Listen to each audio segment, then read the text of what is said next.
itu adalah kolaborasi yang dimiliki oleh seorang bidan dalam memberikan pelayanan kebidanan. Selanjutnya, bidan di dalam memberikan pelayanan itu harus selesai dulu sekolahnya. Anda boleh sekolah bidan di dalam negeri, boleh sekolah bidan di luar negeri. Setelah ini Anda mau sekolah S1, kemudian S2-nya di luar negeri, banyak, silahkan. Mau ke Australia boleh, ke Belanda boleh, ke Amerika boleh, ya. Jadi beberapa negara maju mereka punya sekolah bidan. Namun sekolah bidan di luar negeri itu setara atau setelah sarjana.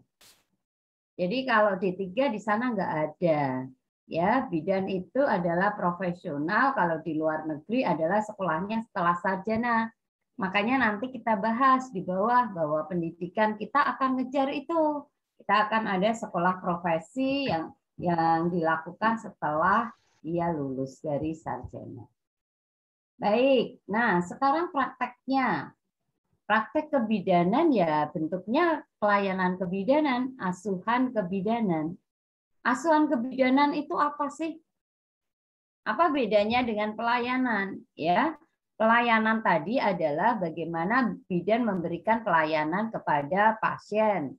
Kalau asuhan kebidanan itu rangkaiannya atau urut-urutan kerjanya, ya kegiatan kita, terutama dalam mengambil keputusan.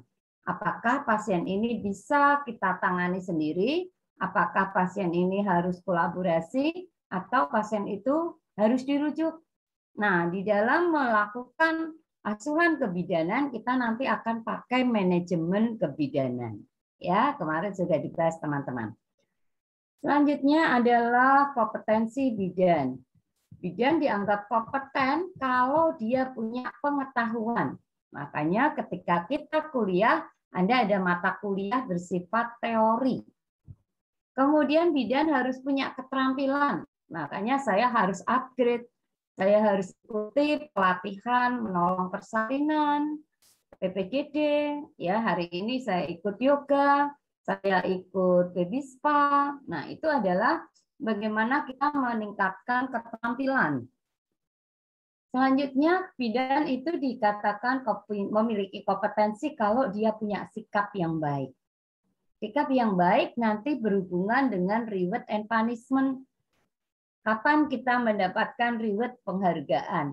Atau kapan kita mendapatkan sanksi, bahkan kita bisa dipenjara, kita bisa dicabut izinnya, kita bisa dihukum. Nah, itu adalah bagaimana sikap bidan di dalam memberikan pelayanan kebidanan. Supaya kita terlihat atau bisa dibedakan dia punya kompetensi atau tidak, maka dilakukan uji kompetensi, UKOM.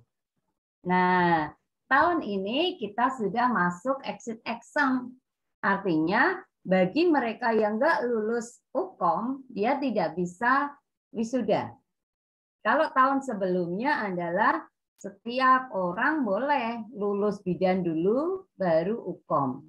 Nggak lulus UKOM pun nggak apa-apa. Dia hanya tidak punya SERCOM, sertifikat kompetensi. Tapi sekarang nggak bisa. Ya, makanya Anda harus lulus uji kompetensi, baru Anda dapat sertifikat kompetensi. Nah, uji kompetensi ini mengukur pengetahuan, keterampilan, yang mengadakan adalah kampus. Tapi kalau Anda nggak lulus di UKOM, maka jenengan nggak bisa wisuda. Itu bedanya exit exam. Kalau yang tahun sebelumnya nggak lulus UKOM boleh, yang penting lulus kuliah, ya dia bisa wisuda dapat ijazah. Tahun sekarang enggak. Kalau jenengan enggak lulus UKOM, jenengan enggak akan dapat ijazah bidan dan enggak dapat sertifikat UKOM. Kalau dulu dapat ijazah bidan, tapi enggak dapat sertifikat UKOM.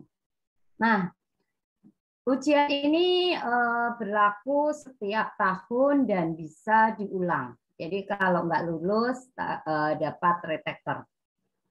Kampus kita ataupun dulu ketika kami masih aktif Pemkab Kendal, kita selalu UKOM-nya 100%. Hanya persentasenya kecil sesekali, ada satu orang mahasiswa yang nggak lulus, tapi jarang. Biasanya kita 100%. Berbeda di luar Jawa itu angka kelulusan UKOM-nya sangat kecil. Bahkan saya, kenapa kemarin kami dikirim di Tasering saya harus sampai ke Aceh, karena memang di sana belum 100% bidan itu lulus UKOM. Jadi kami harus membantu mempersiapkan supaya uji kompetensinya berhasil.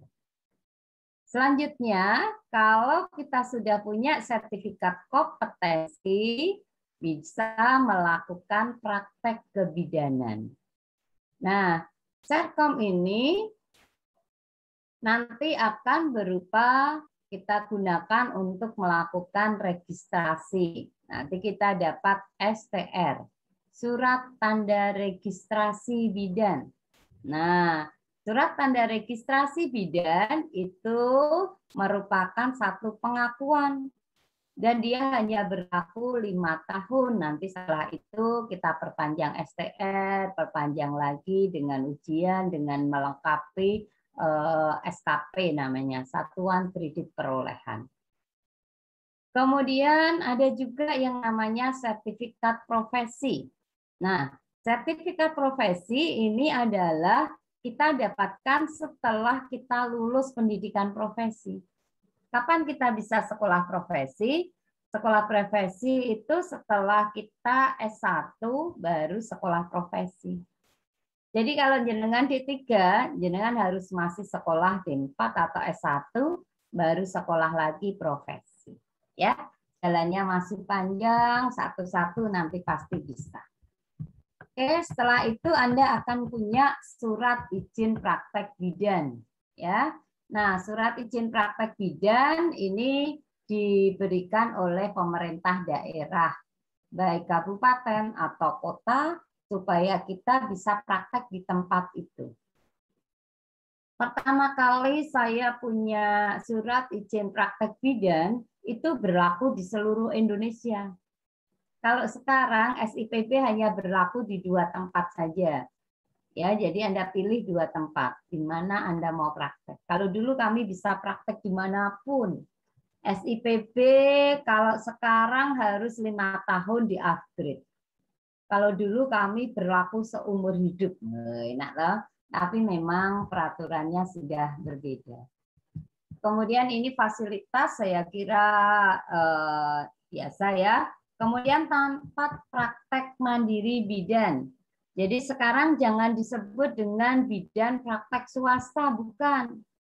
Namanya adalah praktek mandiri bidan. Ini adalah tempat di mana kita mempunyai fasilitas untuk memberikan pelayanan kepada pasien. Nah, besok ya tahun 26 yang boleh praktek mandiri hanya mereka yang lulus profesi. Ayo dihitung, sekarang tahun 21. Jenengan harus kejar supaya Anda bisa lulus profesi sebelum tahun 26.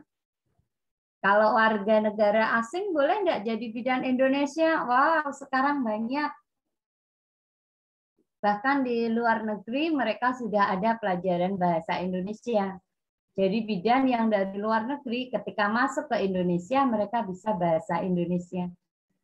Orang Indonesia lebih senang dilayani oleh bidan-bidan dari luar negeri. Cantik ya, mereka cekatan gitu ya.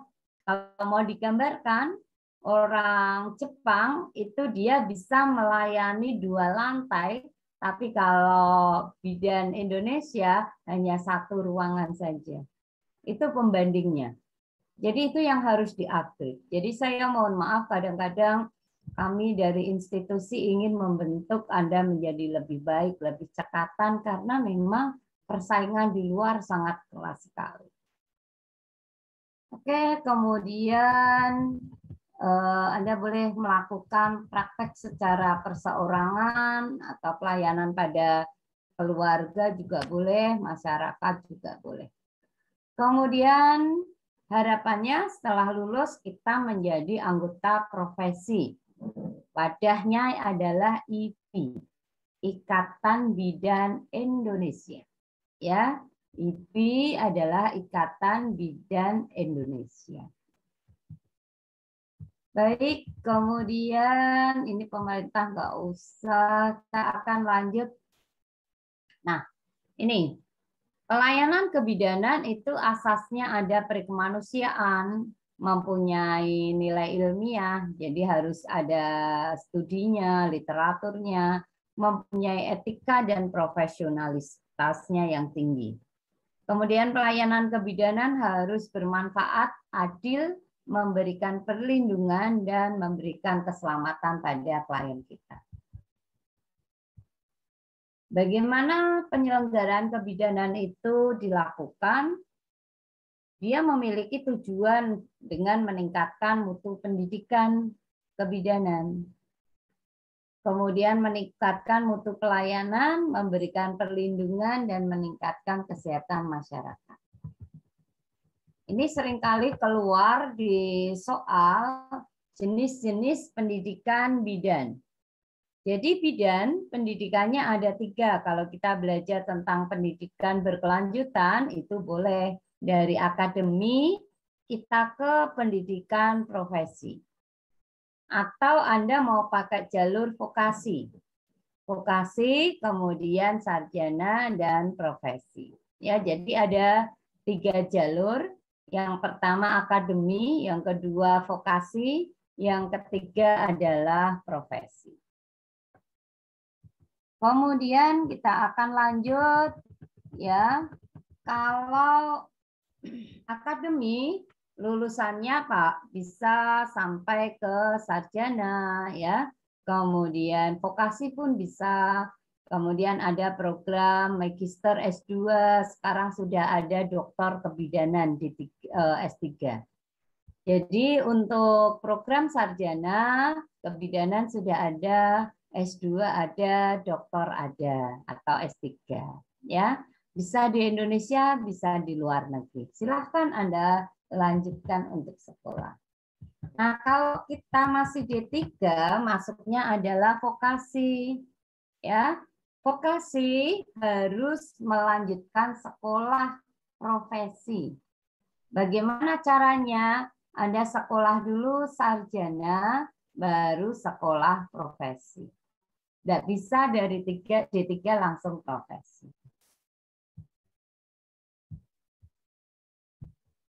Ya, kemudian ini kita lewat saja, nggak terlalu penting ya. Nanti dipelajari sendiri aja. Oh ya, siapa yang pengen jadi dosen? Boleh ya. Dosen dari pendidikan kebidanan ini memiliki kesetaraan pengakuan ya. Jadi kami yang di dosen itu sama dengan memberikan pelayanan kebidanan tetapi di bidang pendidikan. Nah, kualifikasi dosen saat ini S2 dan 3-4 tahun ke depan kualifikasinya adalah S3. Makanya dosen-dosen di kampus kita semuanya sekolah. Jadi kami itu ya sekolah, ya kerja, ya ngajar, juga membuat tugas seperti Anda, juga harus mengikuti kuliah ya.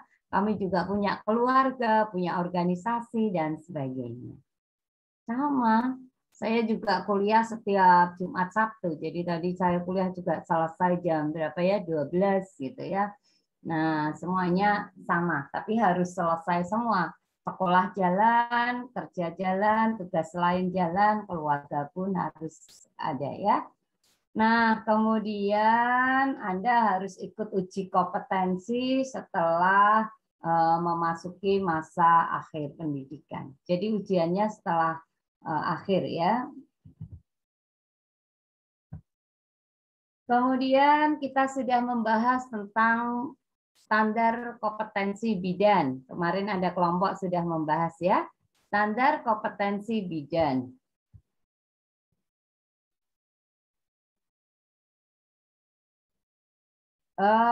Standar kompetensi bidan itu sudah kita lihat bahwa standar kompetensi bidan ditentukan oleh konsil atau tenaga konsil yang berada di tenaga kesehatan Indonesia. Nah, silakan nanti dibaca lagi isinya ada apa saja. Kemudian kita lanjutkan lagi tentang ini untuk praktek. Saya kira STR tadi sudah saya jelaskan berlaku 5 tahun ya. Oh ya, ini ada sedikit yang terlewat. Ya. Kemudian bidan kalau mau praktek memiliki STR, ya wajib punya STR kalau mau praktek. Dia yang pertama harus punya ijazah. Jangan sampai bidannya abal-abal tidak punya ijazah. Yang kedua punya serkom atau sertifikat profesi. Yang ketiga harus sehat secara fisik maupun mentalnya. Nah, kalau bidannya nggak sehat, bagaimana dia akan menolong? Kalau mentalnya nggak kuat, kalau mentalnya nggak sehat, ya baru saja ada kecelakaan dari artis ya, Vanessa Angel, nah beserta suaminya. Kondisi dari sopirnya saat ini hanya luka saja.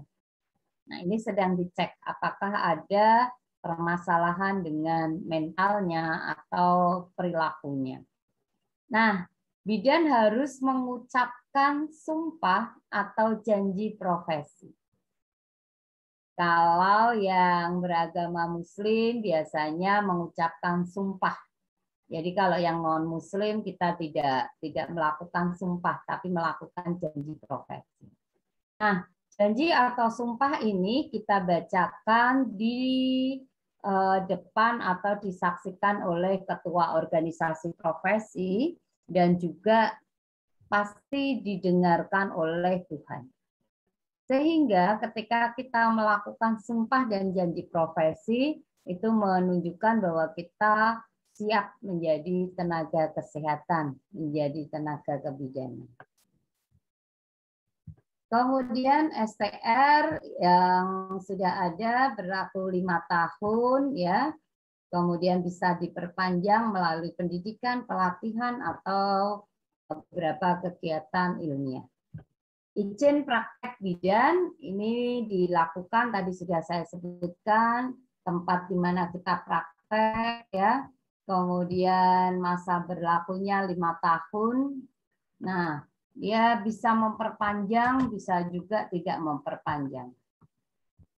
Bidan hanya bisa melakukan praktek di satu tempat pelayanan mandiri, yang kedua di pelayanan kesehatan yang lain. Kemudian kalau sudah meninggal, habis masa berlaku, terus melanggar aturan, atau sudah tidak ingin praktek, SIPP bisa dicabut. Kemudian kemarin kita membahas tentang punishment and reward, gitu ya. Punishment atau satu teguran atau permasalahan ketika bidan praktek dan ada permasalahan, tidak langsung dicabut izinnya, tapi mulai ditegur. Kemudian kalau sudah tidak bisa ditegur secara lisan, ditegur secara tertulis. Kemudian dihentikan sementara, baru dicabut izinnya. Kalau sudah dicabut, nggak bisa dibuka lagi. Ini ya, ditegur. Nah, oke. Kemudian kalau dari luar negeri, kalau dia bukan warga negara Indonesia, maka dia harus mengikuti penyetaraan. Demikian juga kalau orang Indonesia bisa mendapatkan penyetaraan. Kemudian ketentuan cara registrasi itu sudah diatur sama untuk Indonesia maupun luar. Ini warga asing bidan. Kenapa saya ingin menunjukkan bahwa bidan warga asing itu boleh masuk ke Indonesia? Karena itu persaingan yang akan Anda hadapi. Kalau dulu tahun 90 saya pertama kali jadi bidan, saingan saya adalah dukun bayi. Masyarakat masih percaya dengan dukun bayi. Sehingga kami harus berjuang bagaimana caranya masyarakat yang tadinya bersalin periksa hamil ke dukun bayi mau ke tenaga kesehatan. Itu tugas kami di tahun 90. Jadi saingan kami adalah Mbah Dukun. Tapi kalau sekarang Mbah Dukunnya sudah tidak nolong persalinan, persaingan Anda adalah dengan bidan-bidan luar negeri. Nah, Anda mau di mana? Anda mau jadi tamu di negeri sendiri, ke luar negeri, dengan laku enggak? Punya kualifikasi enggak? Kalau nggak bisa keluar negeri, di dalam negeri bisa enggak? Orang milih jenengan atau milih warga asing yang datang ke Indonesia? Warga asing tidak hanya dari Eropa, dari Asia, dari Arab, Saudi, bisa datang ke Indonesia? Bisa. Jenengan mau mengandalkan apa? Apa sih yang kamu banggakan deh? Apa yang membuat kamu bisa nantinya dipercaya orang untuk menjadi bidan? Kalau jenengan nggak punya kualifikasi, Anda nggak punya kompetensi, apalagi jenengan nggak punya disiplin untuk hidup, ya nggak akan bisa. Hidup itu besok sangat keras sekali. Kalau jenengan tidak terbiasa hidup dengan tertib, hidup dengan satu aturan yang baik gitu ya, disiplin diri ya, mau untuk selalu berusaha mengikuti perkembangan zaman. Kalau jenengan nggak mau, apapun profesimu, keluar dari bidan, jenengan sekolah dimanapun, selama Anda tidak punya disiplin diri, Anda tidak punya etos kerja yang bagus, jenengan tidak ada keinginan untuk maju, ya jenengan akan terlindas. Kemarin sore saya pulang dari Solo dengan anak saya, kita makan di McD. Nah, berbeda sekali di McD sekarang. Kalau dulu ada pelayan yang akan kita tanya, mereka tanya mau pesan apa, kita bayar ya. Sekarang enggak.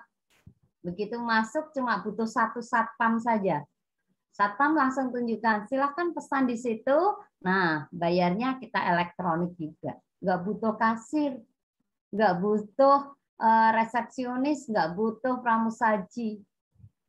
Jadi kita tinggal ketik aja, layar sentuh, kita sentuh aja jenis makanannya, harganya. Kita tinggal bayar, gesek aja. Pakai ATM, udah. Kita tinggal sampai, bahkan kita duduk pun sudah barangnya datang. Tenaganya sudah mulai berkurang. Anda mau lihat di mana? Di sektor pertanian. Dulu orang bertani itu mencangkul pakai kerbau, pakai sapi. Butuh berhari-hari. Sekarang enggak. Pakai traktor, pakai mobil itu, setengah jam saja sudah dapat berapa hektar. Orang menanam padi, zaman dulu itu butuh waktu sampai berhari-hari, 3 sampai 1 minggu, butuh orang banyak. Jadi kalau mau tandur, dulu waktu saya pertama kali jadi bidan desa, itu kalau mau tandur gitu ya, mau menanam padi, Pak Lurah pasti panggil kita. Saya, kemudian Ibu BPKK ke rumahnya Pak Lurah itu masak. Kita menyiapkan makanan untuk orang yang mau nandur, untuk orang yang mau membajak sawah. Sekarang enggak, pakai mesin aja, pakai mobil aja, benihnya sudah ditaruh di depan, sudah hanya diputar aja keliling 1 kali putaran, tanamannya sudah selesai. Zaman dulu juga orang yang menjahit baju, memintal baju itu butuh waktu lama. Sekarang sintetik, cepet banget. Orang buat apa? Orang buat bakso, sekarang ada cetakannya. Orang buat mie, sudah ada cetakannya. Buat kopi, sudah ada cetakannya. Mau buat es krim, sudah ada mesinnya. Mau goreng tanpa minyak, tinggal diselorok aja, asal ada listrik, aman, dah langsung keluar. Nah, bidan mau apa? Apa harga lebihmu? Itu yang harus kamu Anda semua mulai memacu diri. Apakah kuliah itu ya pokoknya kayak ginilah, apalagi kuliah daring ya. Apa sih yang kamu dapatkan? Apa yang sudah kamu pelajari? Seberapa bangganya sih kamu kuliah nggak ikut gitu? Atau seberapa pahamnya sih kamu kuliah datang ya, ikut di Zoom, ada di situ tulisannya, orangnya nggak ada. Ada di situ orangnya, tapi pikiran, hati, dan sambil mengerjakan yang lain. Nah, ini adalah kompetensi-kompetensi dan hal-hal yang perlu Anda evaluasi. Anda akan sakit hati kalau saya yang mengingatkan. Anda akan marah ya, nggak suka dengan saya. Bu Budi itu memang, iya monggo. Tapi itulah kenyataannya. Kalau mau jadi bidan yang baik. Kalau mau menjadi tenaga profesional, bentuk dirimu. Pacu dirimu. Oh, saya harus bisa. Nggak ada yang nggak bisa. Nggak ada yang hidup itu, zaman sekarang hidup enak, nggak ada. Saya besok libur, enggak juga. Saya besok pakai waktu saya untuk ikut pelatihan yang lain. Hari Senin, Selasa masih ada kegiatan? Ada. Banyak kegiatan yang harus kita lakukan. Tapi apakah kita tidak bisa berbahagia? Bisa. Tergantung kita. Bagaimana kita mengatur waktu. Semakin jenengan menyia-nyiakan waktu, waktu itu tidak akan pernah kembali lagi. Anda hanya sekolah saja. Bayangkan kami dosen yang ada di kampus kita, yang ada di Kendal, kita semuanya mengajar bidan semester 1, 2, 3, tingkat 1, 2, 3. Mengajar perawat tingkat 1, 2, 3. Ada juga yang mengajar di kelas Semarang kebidanan. Ada yang ngajar kelas perawat di Semarang. Kami juga membimbing praktek kelas profesi yang ada di Semarang ya. Kelasnya kerjasama ada di Salatiga, ada di Kebumen, ada di Banjarnegara, ada di Pekalongan, ada di Semarang. Kita masih bimbing skripsinya yang S1 juga kebidanan. Kami juga kuliah, semua dosen di kampus kita semuanya kuliah. Kami juga memiliki organisasi profesi kegiatan yang lain. Dan semuanya harus selesai. Tidak bisa tidak. Nah, sekarang tugasnya sama. Kalau Anda mahasiswa, saya juga mahasiswa. Jadi kita harus menghitung waktu kita ya, benar-benar diikuti. Oh, saya pengen jadi bidan. Apa sih yang harus saya dapatkan? Ya. Oke, karena persaingannya Anda dengan bidan dari luar negeri. Saya jadi bidan tahun 91. Jadi tahun 91, 92 saya sudah jadi bidan. Saya jadi dosen mulai tahun 2000 sampai saat ini. Nah, tetapi saya apa berhenti? Enggak, nyatanya saya sekolah, nyatanya saya masih ikut pelatihan-pelatihan, saya harus mengupgrade ilmu yang saya miliki. Ya. Oke, ini masih bidan yang lama. Kemudian ini praktek kebidanan, tadi sudah kita sebutkan, bisa Anda lakukan di rumah sendiri atau di puskesmas. Anda mau jadi bidan rumah sakit, Anda mau jadi bidan di pelayanan klinik, boleh ya. Kemudian yang penting lainnya adalah, ini tadi sudah, pencabutan sudah, tugas dan wewenang kita. Baik, tugas kita adalah pada kesehatan ibu, anak, Kespro, kemudian pelimpahan wewenang, kadang-kadang kita harus bertambah tugasnya. Misalnya kalau di puskesmas pengelola dana BOS. Kalau di kampus saya dosen. Ya, kemudian PA, memiliki PA mahasiswa bidan dan perawat. Kemudian tugas tambahan saya adalah subunit dari penelitian pengabdian, baik penelitian pengabdian dosen, tenaga pendidikan maupun mahasiswa, saya yang bertanggung jawab. Saya Chief Manager di jurnal Mikaju, punya kita, kampus kita. Saya harus juga mengurusi PUI, program unggulan IPTEK di kampus kita. Saya juga harus mengatur tentang kepegawaian yang berhubungan dengan penilaian angka kredit. Nah, kemudian kemarin saya tambah di Taser. Bayangkan, sebegitu kegiatan saya dan semuanya harus selesai. Semuanya ada targetnya, semuanya ada luarannya, semua ada prosesnya. Nah, ini adalah tugas tanggung jawab atau contohnya tugas yang kita dapat pelimpahan tugas. Jadi nanti kalau Anda bekerja, tugasnya tidak hanya satu.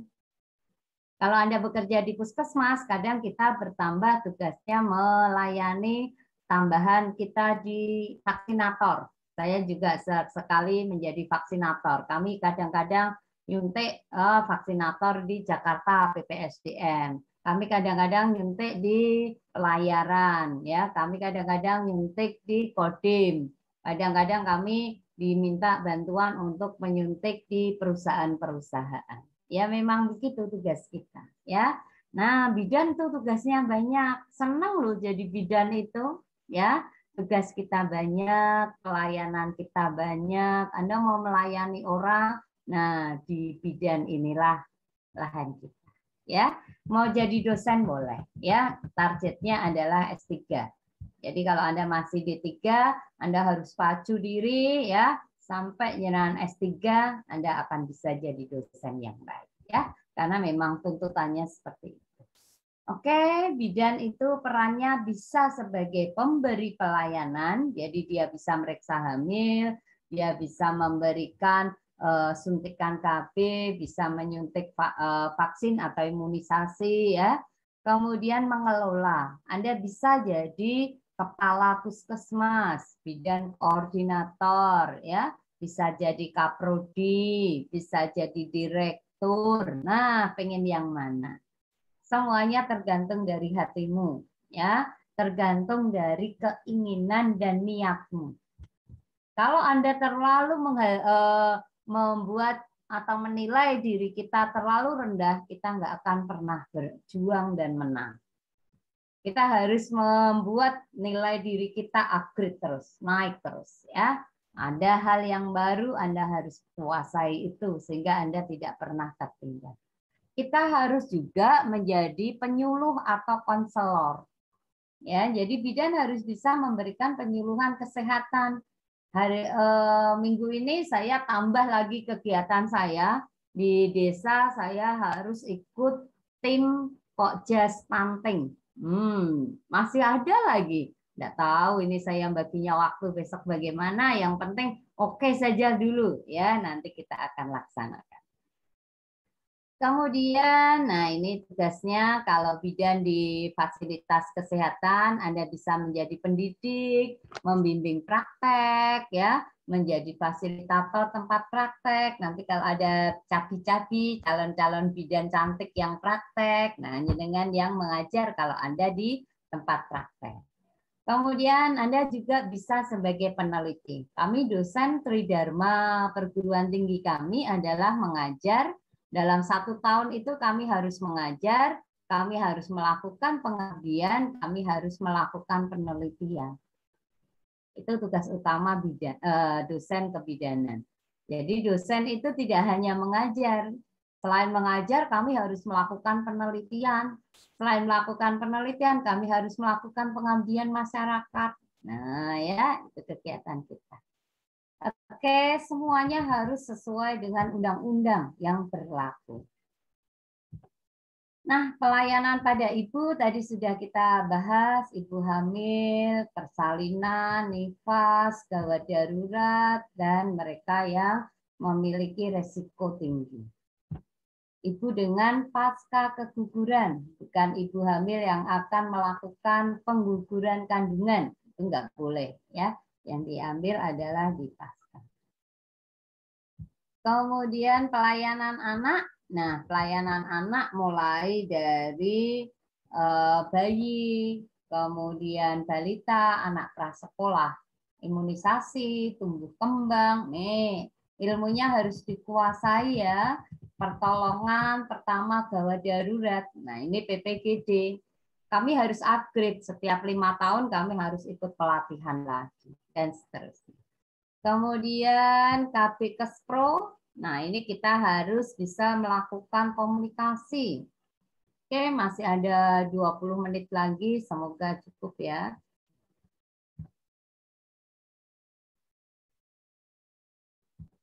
Kemudian ini tadi pelimpahan wewenang sudah saya sampaikan. Kemudian ada saatnya nanti Anda bertugas di daerah yang terbatas atau daerah yang terluar, terjauh, termiskin. Atau Anda ikut program Indonesia Sehat, ada itu. Jadi nanti Anda akan dikirim ke luar negeri, ke luar Pulau Jawa di daerah perbatasan dengan luar negeri, ya. Nanti tinggal di sana berapa bulan, kemudian nanti akan terus berpindah-pindah. Oke, saya kira sampai di sini dulu sebelum saya lanjutkan. Silahkan kalau ada yang ingin bertanya.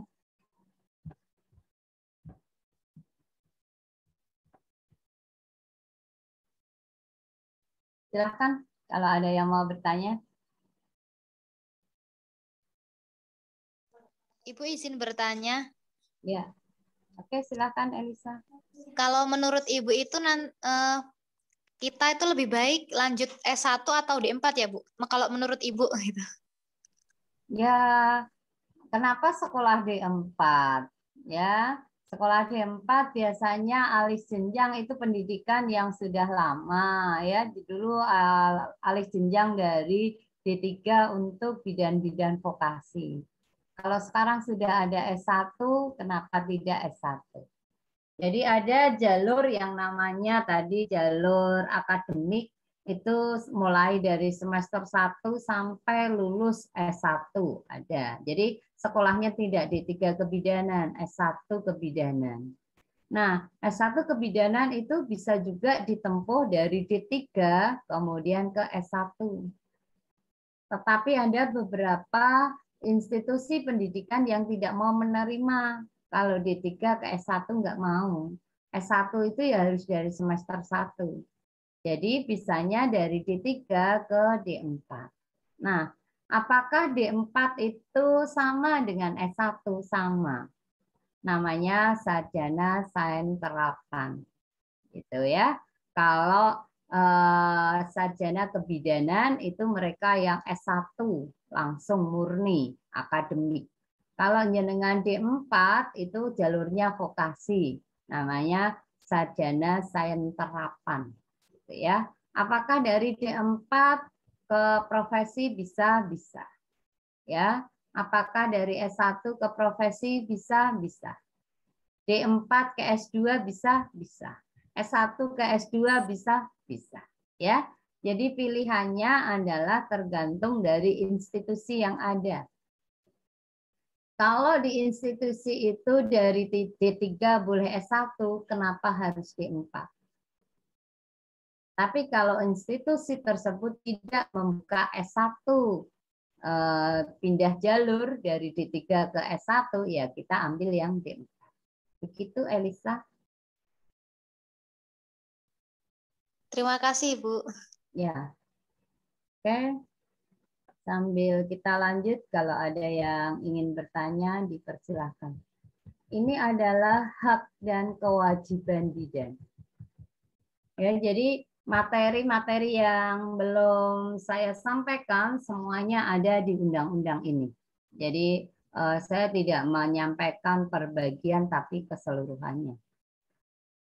Ya, jadi bidan itu mempunyai hak mendapatkan perlindungan hukum selama kita melakukan semuanya sesuai dengan standar prosedur yang ada. Selama kita tidak salah dalam prosedur, kita masih dilindungi hukum. Karena bisa jadi kita sudah melakukan tindakan secara benar, ternyata pasiennya meninggal. Ya kalau prosedurnya betul, ya kita masih dilindungi hukum. Karena itu ada faktor lain.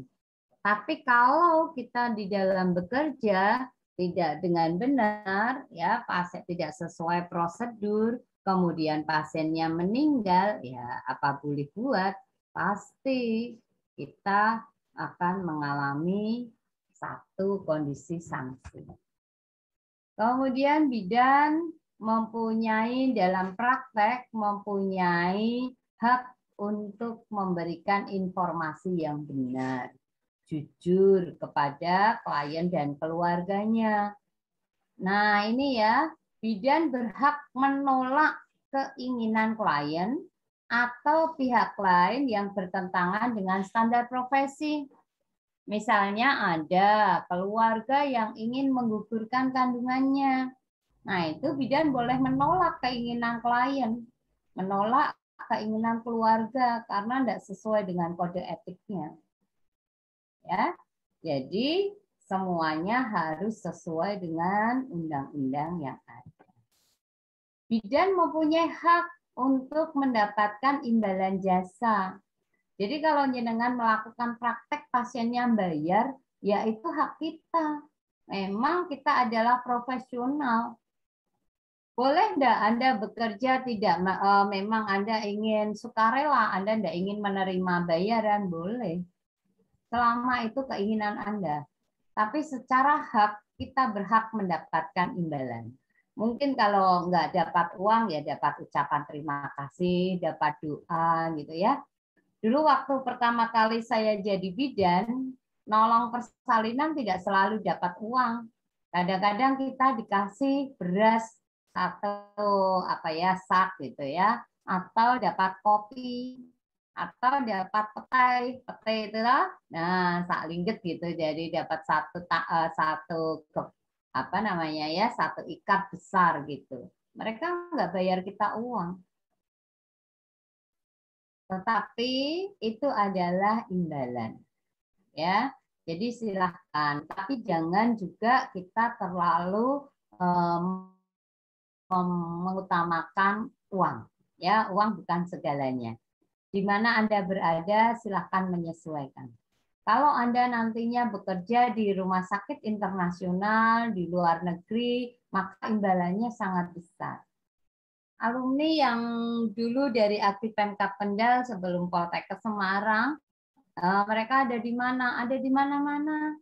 Ada yang sudah keliling dunia, ya. Ada yang sudah sampai di Australia, di Inggris, di Arab Saudi ada, di Filipina ada, di Jepang banyak ya.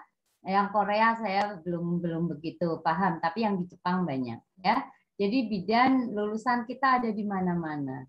Di seluruh Indonesia ada, di Papua ada, yang di Maluku ada.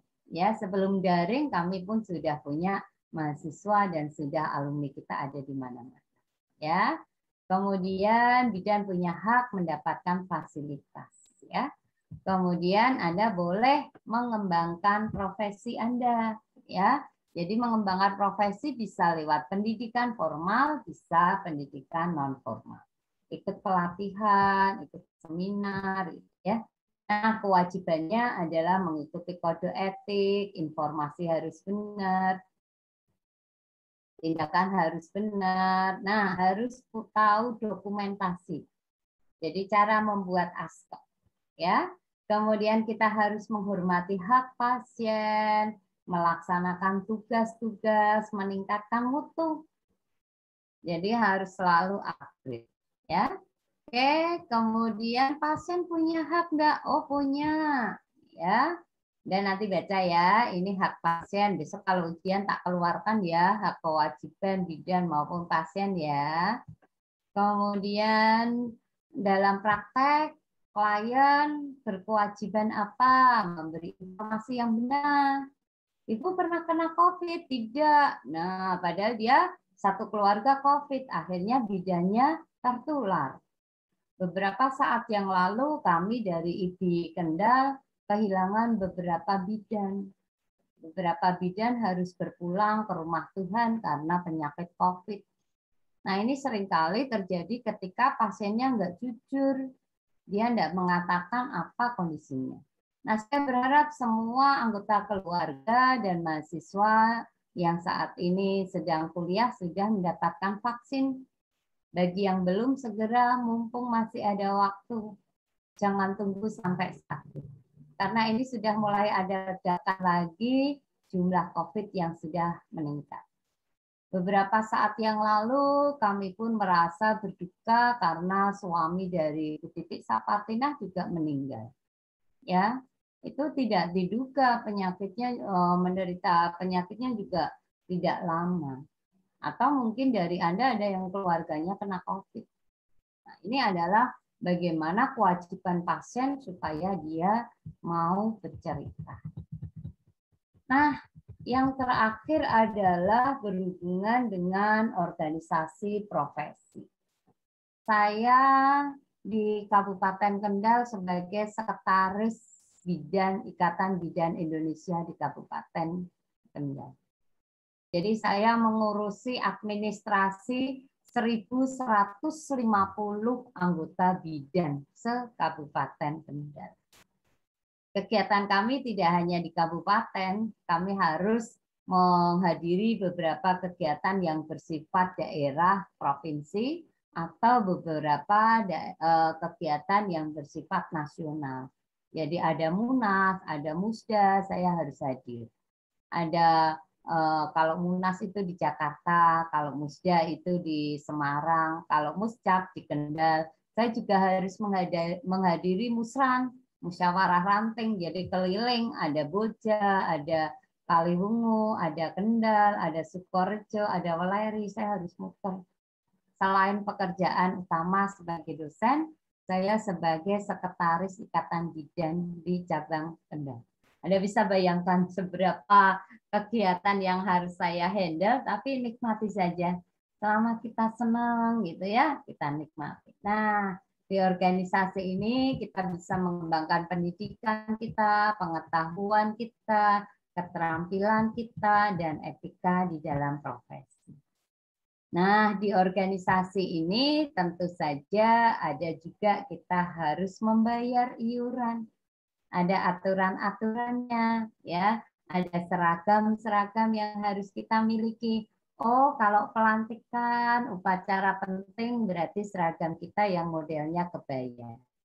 Oh, ini kegiatan harian, gitu ya, pelayanan atau rapat yang bersifat harian, seragamnya ya ID harian.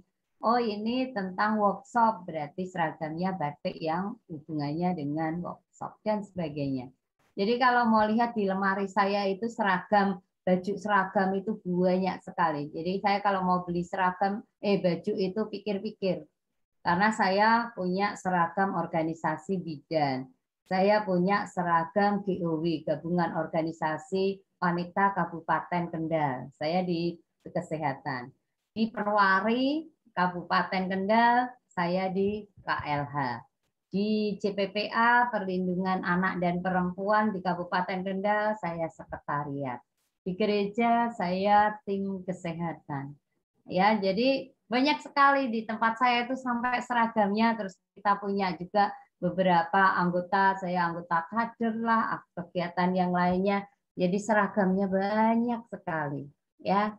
Nah, itu senang, banyak saudara, banyak teman, kita akan punya hal yang lebih menarik. Oke, ini pendayagunaan bidan, pembinaan dan pengawasan. Kita selalu akan ada pembinaan dan pengawasan. Nah, oke, saya kira itu untuk undang-undang kebidanan. Saya sudah buka yang penting-penting, mana yang akan keluar di ujian juga sudah saya bahas ya. Masih ada waktu 6 menit, silahkan jika ada yang bertanya. Nanti materi yang lainnya saya kira sudah bagus. Saya senang kemarin materi-materi dari mahasiswa sudah bagus sekali ya disampaikan. Kemudian moderatornya, oh suaranya bagus sekali ya. Saya kok nggak bisa gitu. Ya setiap orang punya talenta tersendiri ya. Ada yang pinter membawakan ya suatu kegiatan. Nah itu saya ingin jenengan bangga dengan dirinya sendiri ya. Kita semua orang punya kelebihan ya, minimal kelebihan berat badan. Wah itu kalau saya ya, kalau Anda enggak ya. Kalau saya ya badannya ya seperti ini. Jadi baju saya sejak saya di kampus tahun 2002, 2000 tahun 2005 gitu ya. Kalau biasanya itu yang masih sering pakai pakaian lama itu saya, Bu Mimi gitu ya. Itu kadang-kadang kita rindu pakai seragam yang lama, itu kita pakai seragam yang lama. Seragam di tahun 2005 sampai sekarang ya masih cukup sajalah karena kita nggak banyak berubah gitu ya. Oke, saya ingin jenengan bangga jadi bidan, saya ingin jenengan kuatkan hatimu ya, di-upgrade dirinya. Ayo disiplinnya ditingkatkan, Pelajaran mana yang kurang paham dipahamkan. Jika ada waktu yang tersisa, gunakan waktu itu untuk belajar. Ya, belajar tidak harus di depan laptop. Anda bisa menggunakan gadget. Anda bisa belajar dari masyarakat yang ada. Jadilah orang yang bermanfaat selagi masih ada waktu. Karena waktu itu tidak akan pernah kembali lagi. Dan apa sih yang akan kita tinggalkan? Gajah meninggalkan belang, belalai ya gading.